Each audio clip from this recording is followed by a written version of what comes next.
Foundations of Western Political Thought. Module 15. Tradition and its Defenders. Oakeshott, Kirk, Voegelin, Scruton. We have traced the great argument of the 20th century. Can we design a just society, or does the attempt destroy what it seeks to create? Rawls said design. Hayek said emergence. Sowell showed what happens when design meets reality. But there were other voices, thinkers who stepped back from this argument entirely. They did not ask how to design justice or how to maximize freedom. They asked different questions. What makes communities cohere? What gives life meaning beyond material satisfaction?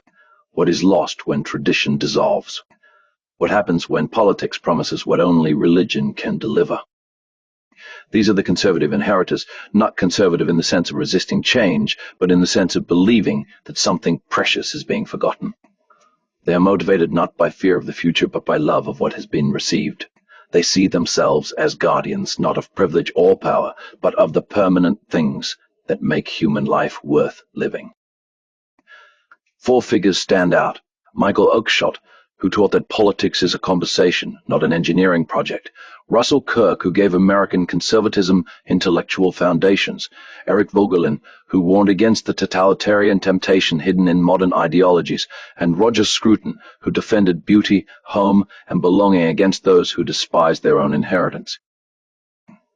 We begin with Oakeshott at the LSE, the dissenter inside the Fabian Cathedral, his devastating critique of rationalism in politics, his vision of political activity as sailing a boundless sea with neither harbor nor destination.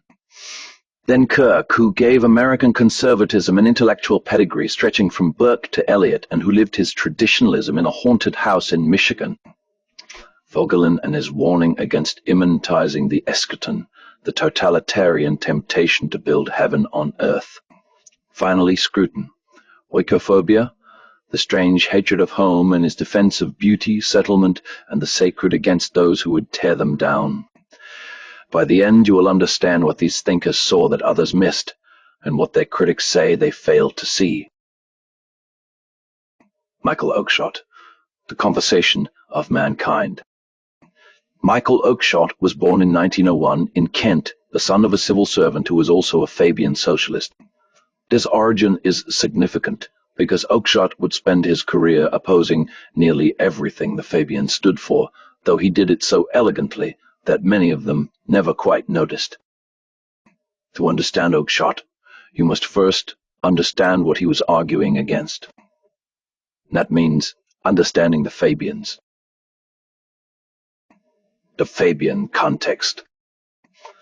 The Fabian Society was founded in London in 1884.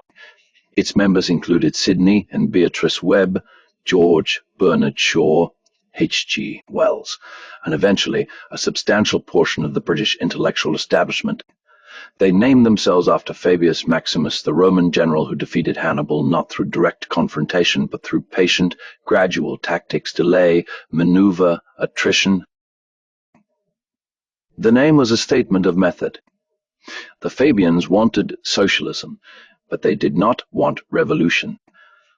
They would achieve their goals through permeation, infiltrating existing institutions, shaping opinion, placing Fabians in positions of influence throughout the civil service, education, and media. The public would wake up one day to find that socialism had arrived without anyone quite noticing. This was not conspiracy theory. The Fabians were quite open about their strategy among themselves. Shaw boasted of it. The Webbs wrote extensively about how to guide society toward rational organization. The goal was a planned economy run by enlightened experts who knew what was best for the masses who left to themselves would make foolish choices. The Fabians founded the London School of Economics in 1895 with money from a bequest intended to further socialist education. The LSE became their institutional base, the factory for producing the administrators, economists, and social scientists who would staff the expanding state. And what a state it would be. Sidney Webb drafted Clause War for the Labour Party Constitution, committing labor to the common ownership of the means of production, distribution, and exchange. Beatrice Webb visited the Soviet Union and wrote admiringly of its planning. This was in the 1930s, during the Ukrainian famine that killed millions. Shaw praised both Mussolini and Stalin. H.G. Wells dreamed of world government by scientific elite. The Fabians also supported eugenics, the improvement of the human race through selective breeding. Shaw advocated, in terms he considered humane, the elimination of those who could not justify their existence to a properly constituted board. This was not a fringe position. It was mainstream Fabian thought, shared by Webb, Wells, and others. They believed in planning, not just the economy, but humanity itself. Their symbol tells the story. The Fabian window, now displayed at the LSE, shows Sidney Webb and Shaw hammering the world on an anvil, reshaping it according to their design. Beneath them, barely visible, is a wolf in sheep's clothing, the Fabian emblem, representing their strategy of disguising socialist intentions in moderate rhetoric. The wolf in sheep's clothing was not ironic self-deprecation. It was a boast. The Fabians prided themselves on their cunning. They would achieve socialism not through honest argument, but through infiltration, manipulation, and the patient conquest of institutions. The sheep's clothing was the disguise. The wolf was what they really were. That this window now hangs in a major university, unremarked and unexplained, tells its own story about who won the battle for the institutions.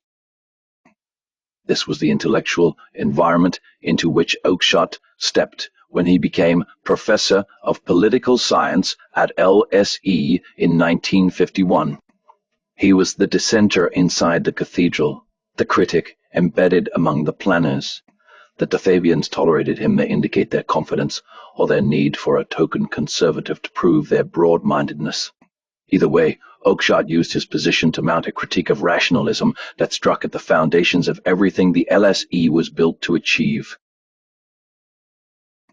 Rationalism in Politics.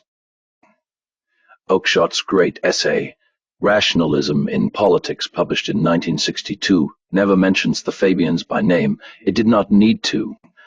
Everyone at LSE knew who he was talking about. The rationalist, Oakeshott wrote, believes that all human problems are soluble by the application of reason. He has a plan. He has principles. He has a blueprint for improvement. He approaches politics as an engineer approaches a machine, identify the problem, design the solution, implement the fix. The rationalist does not trust tradition, custom, or inherited ways of doing things. These are merely prejudices, relics of less enlightened times. What matters is technique, the right method, applied by the right experts, producing the right results. The rationalist is not devoid of humility. He is willing to learn, but he is unable to learn from anything but his own reason. Oakeshott saw two kinds of knowledge at work in human affairs. The first is technical knowledge, knowledge that can be written down, codified, transmitted through instruction. How to bake a cake according to a recipe. How to apply a regulation according to a manual.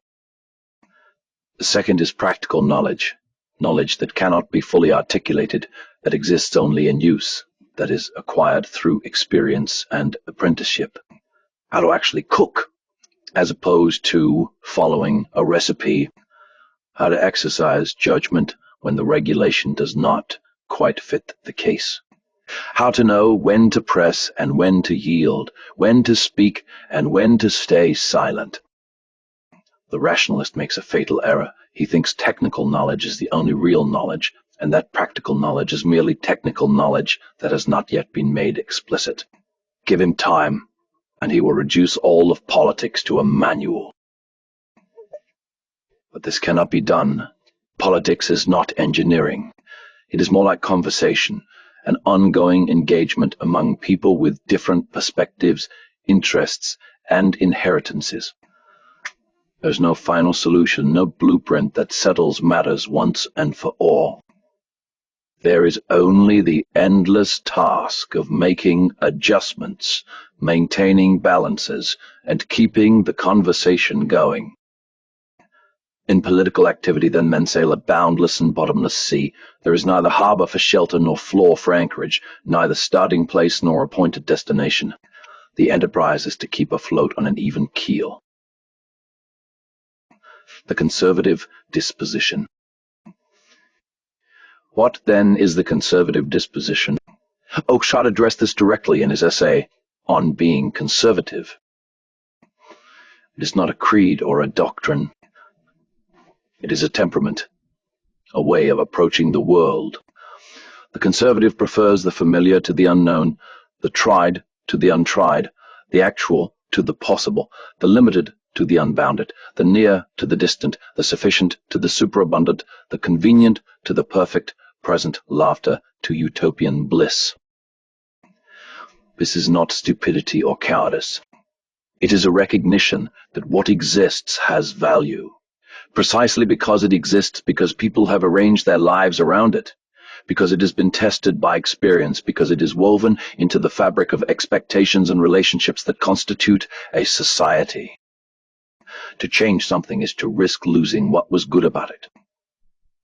This does not mean change is never warranted, but it means the burden of proof lies on those who would change, not on those who would preserve.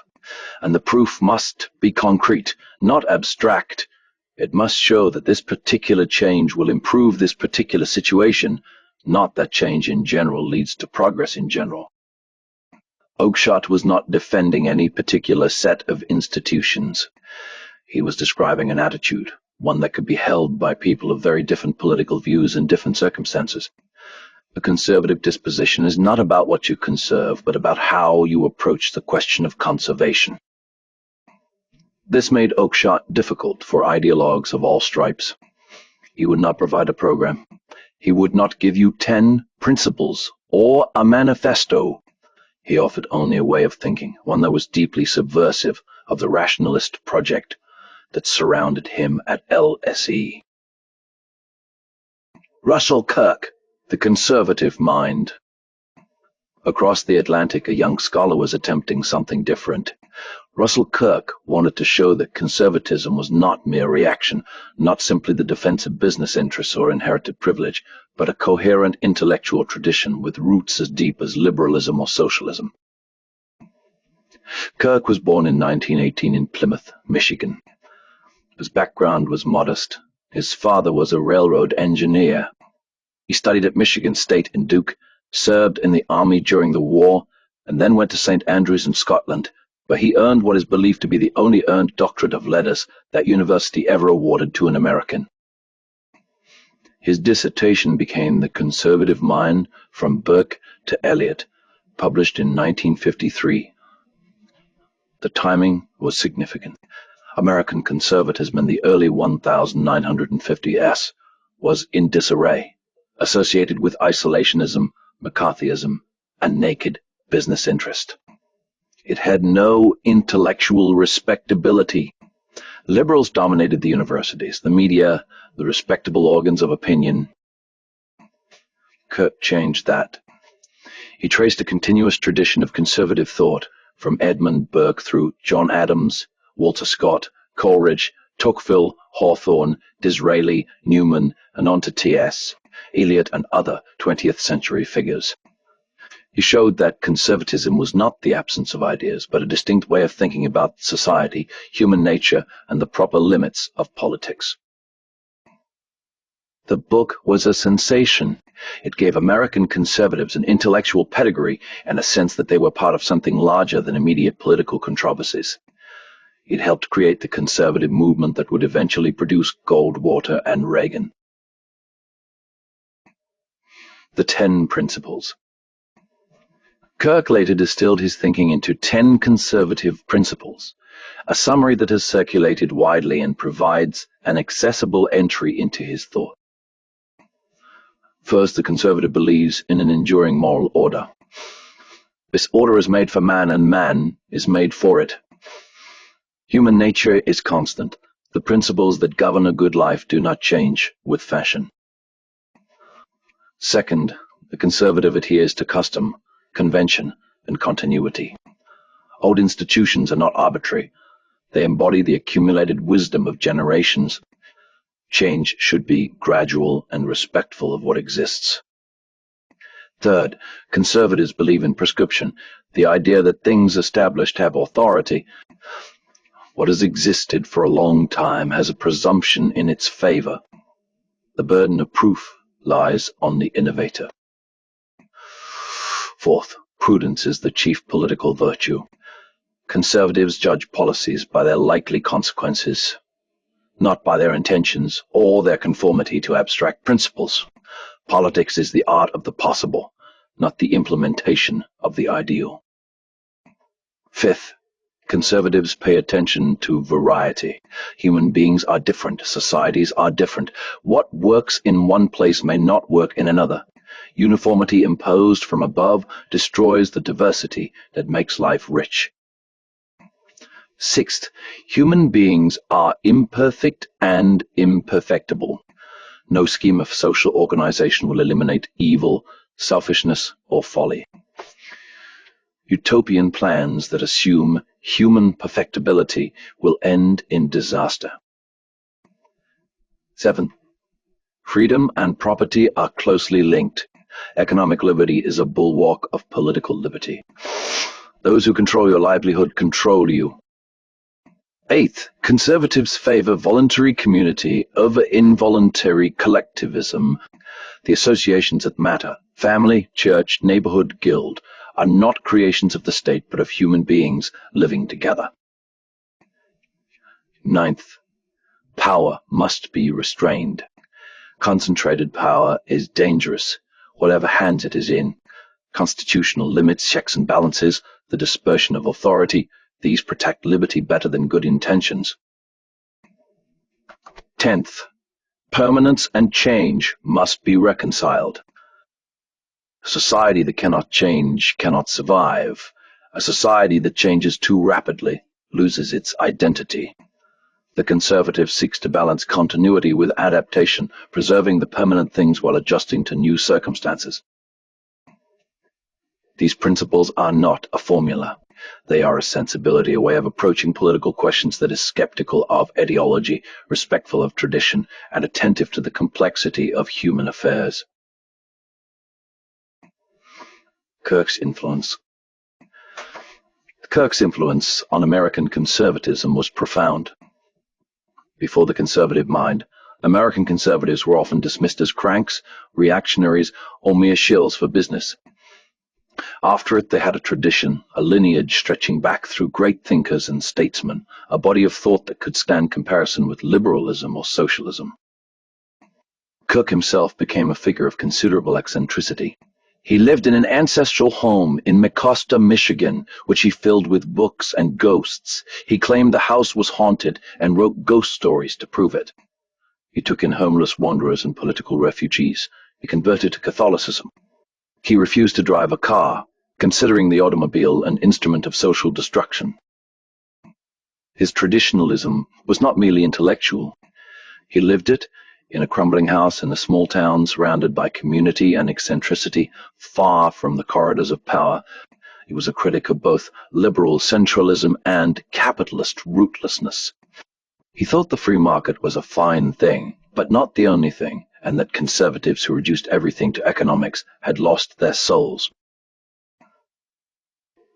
Kirk's phrase, "the permanent things," became a touchstone for a certain kind of conservative, one who valued culture over economics, community over efficiency, the sacred over the secular. It marked a conservatism that was not merely about lower taxes and less regulation, but about preserving the conditions of a fully human life. The permanent things. Kirk's phrase, "the permanent things," borrowed from T.S. Eliot, captures what he believed conservatism was ultimately about. The permanent things are not particular institutions or policies. They are the enduring features of human existence, the moral law, the family, the community, the sacred, the beautiful. These exist in every healthy society, though they take different forms in different places. They are what make life meaningful beyond mere material satisfaction.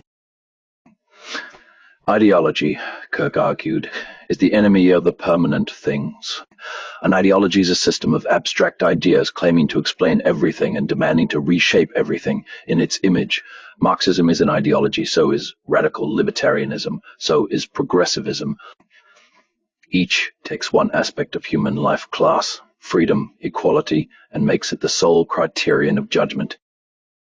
Conservatism, properly understood, is not an ideology, but an anti-ideology. It resists the reduction of human complexity to a formula. It defends the permanent things against those who would sacrifice them to an abstraction. Eric Voegelin, The Gnostic Temptation. Eric Voegelin was born in Cologne in 1901, educated in Vienna, and fled Austria after the National Socialist Nazi Anschluss in 1938.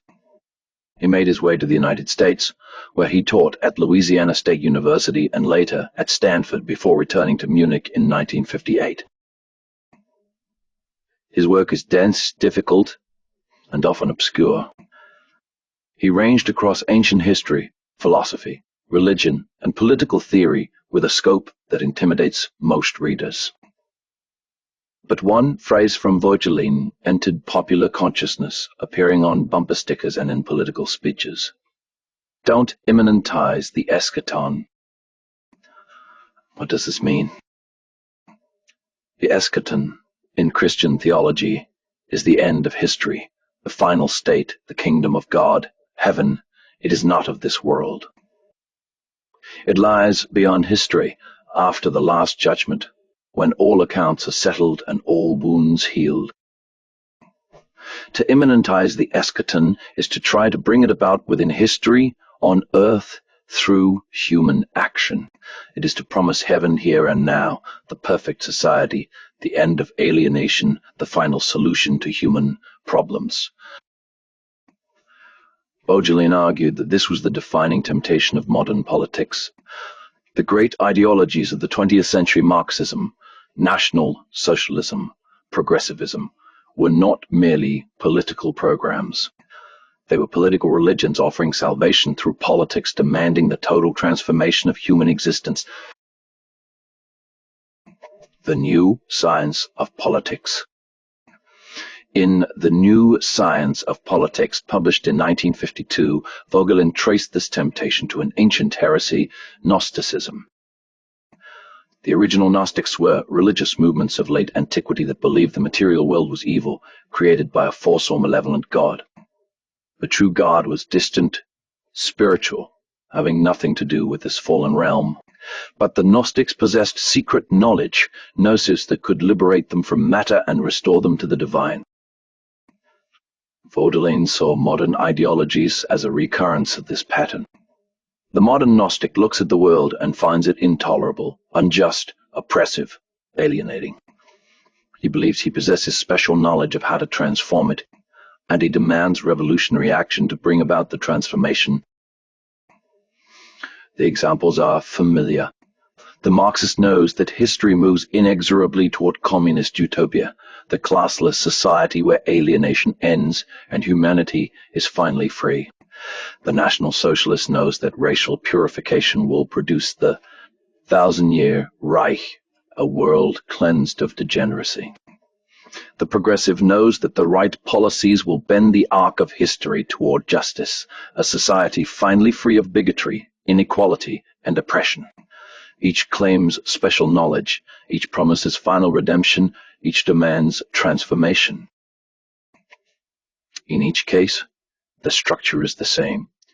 The world is fallen. We know why, and we know how to fix it. The fixing will require radical action. Those who resist are enemies of progress, obstacles to utopia, and may need to be removed.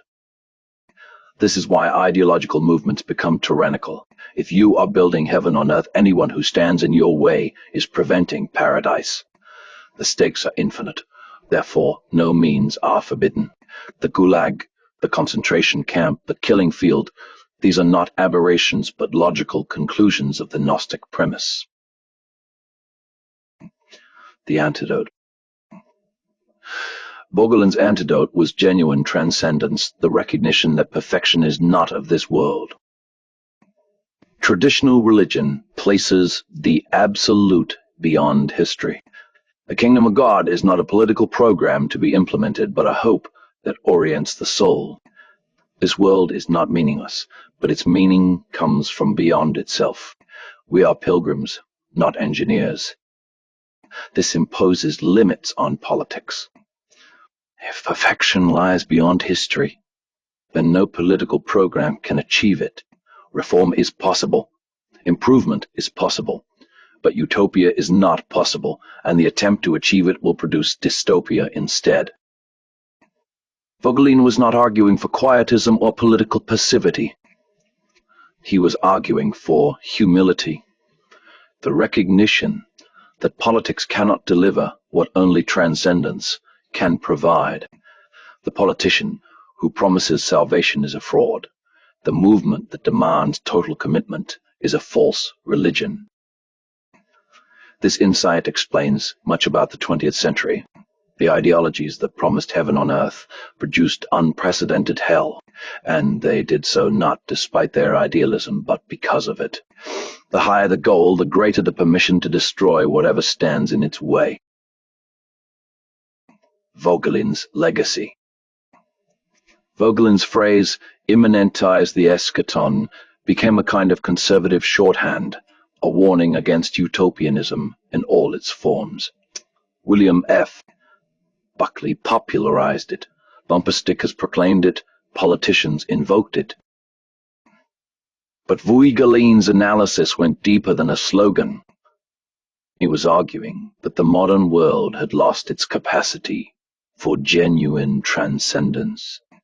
Having abandoned traditional religion, it had not become secular but had created substitute religions, political faiths that demanded total commitment and promised total transformation.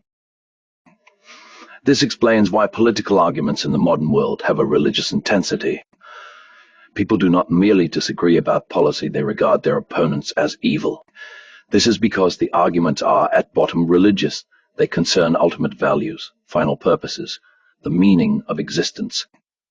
When politics becomes religion, heresy becomes treason. The antidote is not to eliminate religion, but to restore it to its proper place, pointing beyond history, not promising within it. A society that acknowledges transcendence can have politics without totalitarianism. A society that denies transcendence will find totality creeping into everything. Voegelin was not easy reading. His major work, Order and History, runs to 5 volumes and ranges across Mesopotamia, Egypt, Israel, Greece, and the modern West.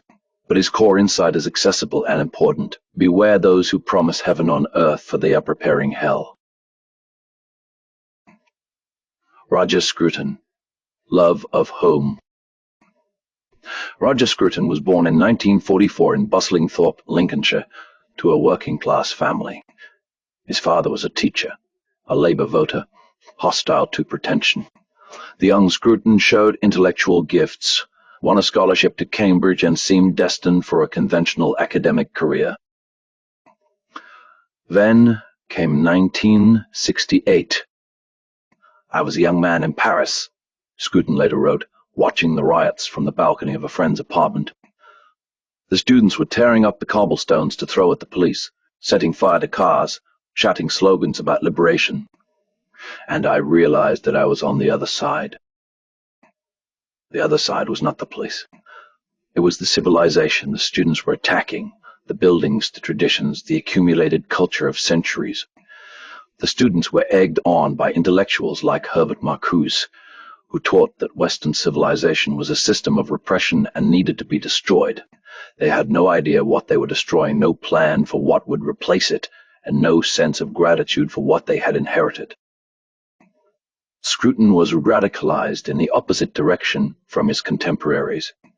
He became a conservative not from reading Burke, though he would read Burke later, but from witnessing Burke's warnings come true.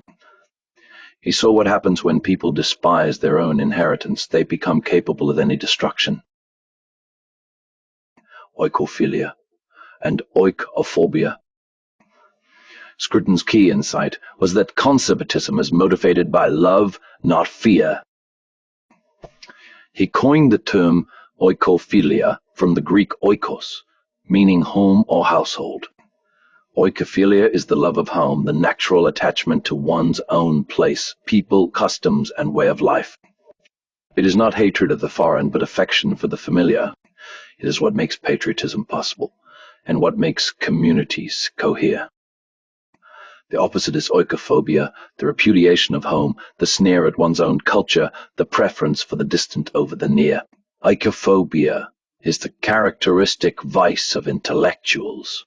It is what made the 1968 students so eager to destroy what they had learned to despise what they came from. Scruton saw Western civilization in the grip of oikophobia. The educated classes had absorbed from their teachers a contempt for their own traditions. They apologized for their history, mocked their religion, sneered at their nation, and regarded ordinary patriotism as a form of bigotry. But you cannot build a society on contempt. You cannot maintain institutions while teaching that institutions are oppressive. You cannot preserve a culture while insisting that culture is arbitrary. Oikophobia is civilizational suicide. The good things. Scruton spent his career defending what he called the good things: beauty, settlement, the sacred home. These were not abstract principles, but concrete realities, actual buildings, actual communities, actual practices that gave life meaning. Beauty mattered to Scruton.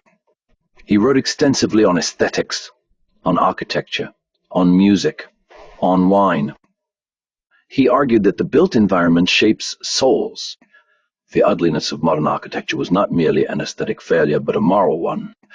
It expressed contempt for the people who had to live in it. This was not mere snobbery. Scruton pointed to the evidence. The housing estates designed by modernist architects, built with the best intentions, became centers of crime, vandalism, and despair. The buildings that people actually loved, the traditional streets, the Georgian terraces, the village squares, were precisely what the planners despised. Beauty was not a luxury for the privileged. It was a necessity for human flourishing. Deny it to people, and they become alienated from their surroundings, from their neighbors, from themselves. The sacred mattered. Scruton was not conventionally religious, but he believed that the sacred was essential to human life. Without a sense that some things are holy, set apart, not to be violated, society loses the ability to place limits on desire. Everything becomes negotiable. Everything is for sale. Home mattered. The nation was not an arbitrary construct, but a settlement, a place where people had put down roots over generations. National identity was not a blood myth, but a shared way of life, a common inheritance, a we that made collective self-government possible. And tradition mattered not as dead weight, but as living resource. The institutions we inherit are not obstacles to freedom, but its conditions. They embody the solutions of previous generations to problems we have forgotten. To discard them in the name of progress is to saw off the branch on which we sit. The Scruton battles. Scruton paid a price for his convictions. In the 1980s, he helped smuggle books and support to dissident intellectuals in communist Czechoslovakia, work for which he was later honored by Václav Havel. But in Britain, his unfashionable views made him a target. He defended hunting, not as blood sport, but as a rural community practice embedded in centuries of tradition. The ban on fox hunting, he argued, was not about animal welfare, but about class warfare, urban progressives punishing rural people for their way of life. He defended national identity, the idea that a nation is not merely a legal entity, but a home, a settlement, a we that makes collective self-government possible. For this he was accused of nationalism, even racism, though he had always distinguished patriotism, love of one's own, from nationalism, hatred of others. He defended the traditional family, the established church, the monarchy, institutions that progressives considered obsolete or oppressive. He did so not from nostalgia, but from a conviction that these institutions served purposes their critics did not understand. In 2019, shortly before his death, Scruton was appointed to a government commission on housing and planning. A journalist then published a selectively edited interview that made him appear to hold views he did not hold. He was dismissed from the commission, denounced across the media, abandoned by politicians who should have known better. When the full interview was published and the deception exposed, apologies trickled in, but the damage was done. Scruton died of cancer in January 2020. He had been cancelled before cancellation was common, vindicated too late for it to matter. His treatment illustrated his own analysis. The oikophobes in positions of cultural power will destroy anyone who defends what they despise. Scruton and Australia. Scruton visited Australia and engaged seriously with its particular situation. A settler society built by Europeans on ancient Aboriginal land, facing Asia, uncertain of its identity. Australia posed questions about home, belonging, and settlement with particular sharpness. He was popular with Australian conservatives, who found in him someone willing to defend national identity without apology, to speak of Western civilization as something worth preserving, and to make the case for conservation in terms of love rather than fear. His death in 2020 marked the end of an era. He was the last of the great conservative public intellectuals, the last who could range across philosophy, aesthetics, politics, and culture with authority, the last who could speak to general audiences without dumbing down. How to recognize them today. When someone argues that politics is not problem-solving but the maintenance of a way of life, they are thinking with Oakeshott. When someone appeals to the permanent things, to moral order that transcends fashion, to the wisdom embedded in tradition, they are drawing on Kirk. When someone warns that utopian politics ends in tyranny, that heaven on earth becomes hell on earth, that ideologies are secular religions demanding what only genuine transcendence can provide, they are echoing Voegelin. When someone defends beauty, home, belonging, national identity, not from fear of the other but from love of their own, they are applying Scruton. And when someone rejects the framing that asks, how do we design a just society, and instead asks, how do we preserve what is worth keeping, they are in the territory all for share. Objections they faced. These thinkers were not without critics, and the criticisms deserve consideration. Oakeshott was accused of quietism. If politics is merely a conversation, if we should follow intimations rather than pursue goals, what do we do about injustice? His critics charged that his conservatism was complacent, a philosophy for those comfortable enough not to need change. Kirk was accused of romanticizing the past. The permanent things he cherished seemed to his critics like nostalgia for a world that never quite existed, an imagined golden age of faith, community, and order that obscured the injustices of actual history. Voegelin was accused of obscurantism. His dense prose and vast historical scope made him inaccessible to ordinary readers. His critics wondered whether his warnings about Gnosticism were so broad as to be useless. Was every political program that sought improvement immanentizing the eschaton? Scruton was accused of elitism and insensitivity. His defense of fox hunting seemed, to urban critics, like aristocratic cruelty. His defense of national identity seemed to cosmopolitans like barely disguised bigotry. His emphasis on beauty seemed, to those living in ugly circumstances not of their choosing, like a luxury of the privileged. These objections are not frivolous. Conservatism can become complacency. Tradition can become excuse. Warnings against utopianism can become resistance to all improvement. Love of home can curdle into hatred of the stranger. Each thinker would have answers to these objections. Oakeshott would say that conversation does not preclude action, only ideological action. Kirk would say that the permanent things are not a period, but principles, visible in every age that is healthy. Voegelin would say that recognizing limits is not the same as abandoning hope. Scruton would say that love of one's own is not hatred of others, and that those who cannot love anything cannot defend anything. But the objections remain in circulation. Those who find these thinkers persuasive must grapple with them. Those who reject them must grapple with what these thinkers saw that their critics missed. Pause and consider. This course began with a question. Where do political intuitions come from, and why do intelligent people see the same situations through different lenses? We have traced the genealogy of Western political thought from Athens to the present. We have seen how ideas emerge from circumstances, how thinkers respond to predecessors, how consequences reveal what arguments concealed. We have watched traditions diverge and converge, seen predictions confirmed and refuted, watched utopias crumble and settlements endure. The disagreements are real. They are not going away. Rawls and Hayek, Burke and Paine, Locke and Hobbes, these arguments continue in every parliament, every editorial page, every conversation about what we owe each other and what we may demand from the state. But understanding where the arguments come from, what assumptions underlie them, what experiences shape them, what consequences followed from them, is the beginning of wisdom.